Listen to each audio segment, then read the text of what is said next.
Hi guys, I wanted to come on here to talk about the holidays and our beautiful hormones and how to manage our meals to make sure that we feel great even if we are eating a little bit more. Overeating. Hopefully you're not overeating, you're just eating a little bit more because you're celebrating. So normally when we have these massive events, what happens is that we have more choices on the table. People are cooking more like richer food, so we can tend to just eat things that we normally don't, or a little bit more. Okay, I actually had a bit too much food yesterday and I felt it like this morning, but I really care for us to feel good. Okay, so one thing that I think is very important is the first thing is to make sure that you know where you are in your cycle so that you can balance out what your body needs. If you are in ovulation or premenstrual, then just allow your body to have more starches. So things like sweet potatoes, but avoid the things that are refined like bread. Maybe just opt for things that are a little bit more wholesome. If you really want to have, there are some breads you can make with yellow lentils, for example, like 3 ingredients, and it's great. You can have that, and it's full protein as well. And they are good starches, and your progesterone will be happy for it. But if you are in a phase where estrogen is more prevalent and she wants low glucose, then stay with low starchy foods. And of course, the potatoes will be in front of you. You're like, I just want to have a little bit. That's okay. But just be mindful that maybe then you have to fast a little bit longer. You have to go for a walk after your meal. You want to make sure that you don't keep that glucose high for too long because estrogen just doesn't like it. So one thing that you can do, of course, to help you not overeat, but also to stay in tune with what you need, is to have a salad before your main meal. So that could be your entree, your starter.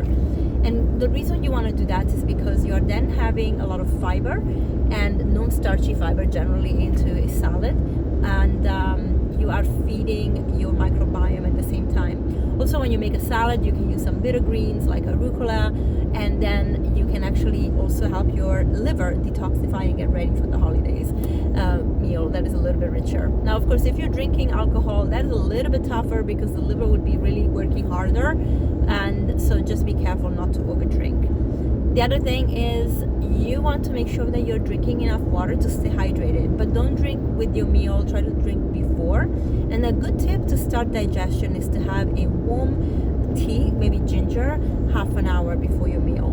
And then don't drink with your food, okay? Drink after, like wait a little bit and then you can have some liquid. That just helps you not to feel too bloated and full. And if you have your salad and it's raw, you're actually getting hydrated anyway. So that's a really good tip.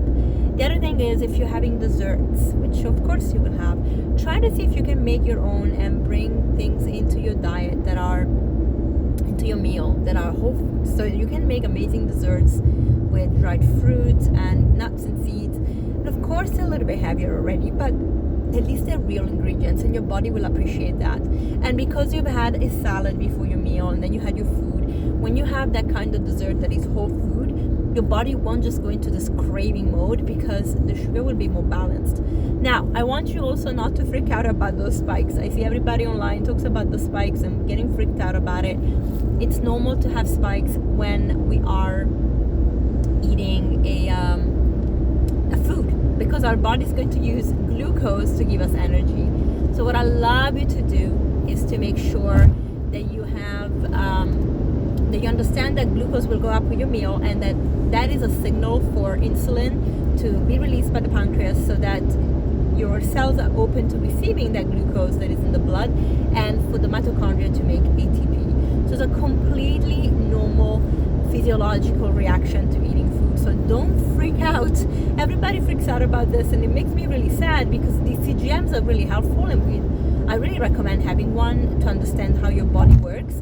But we are freaking out about it. We're getting obsessed, and we're giving spikes a bad reputation when actually it's a normal reaction. And I really want us to be in tune with our body, but also with our food. I want a good relationship with our food, especially if you, like me, come from eating disorders. This is not, we don't want to be in panic about what we eat and, you know, the spikes and oh my god. And I mean, I know per se that I have a poor glucose metabolism, like my sugar metabolism in my body body is really poor, I have to be careful, because the moment I have too much, even dried fruit, I can feel that I put on weight on my thighs, on my bum, and on my belly, and so I have to really watch out. And it's a learning curve, and sometimes with the weather changing, I've had a little bit more dates than I would normally have. I go through phases, and I can see that it's not serving me, so I'm going to just relax a little bit with the dried fruit. And even though I have that for dessert, but my body just doesn't like it, unfortunately. So those things are very important. You have to know your body, right? So you have to understand what you need as a person. And especially if you have emotional eating patterns like I do, I would urge you to perhaps take the time to check in with yourself. So talk about the emotions you're going through. I spoke about this last week on a car share. The holidays for me are very emotional. I don't love the holidays. Actually, they make me really sad. This year, I'm making a point of creating new memories with my friends around this time of the year, so that I don't have that sadness that just lodges on my heart. But equally, the emotions are still there. The correlations that I made with this time of the year and the sadness I feel is still there. So I have to be very wise about how I maintain that relationship with my body and with my mind, and really truly pay attention to these things. So I would say just take the time to observe how you feel and allow yourself to be to journal, to talk about it, or to share it at least outside your body. Don't just think about these feelings, put it out. That will help you not to be an emotional eater, which is a big thing, of course. So those are the things to pay attention to that I would say I find helpful throughout the holidays, and making sure that there's no overeating. But also, guys, enjoy the company, enjoy who you're with, enjoy the event, right? So if you are spending it with people you love, that is your focus. The food is something that is there, but the focus is the people. This is something that I really had to learn about socializing, because I have social anxiety, and actually at times when I am okay when I'm managing something, when I'm presenting, I'm public speaking, I mean even now, like I'm completely okay being out there in this character of presenting and sharing and teaching.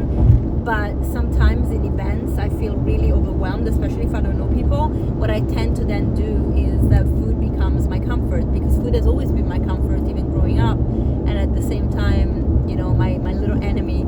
I share this on my interviews with other podcasters, and I also shared on my podcast in my story, so you know what I have been through with the food.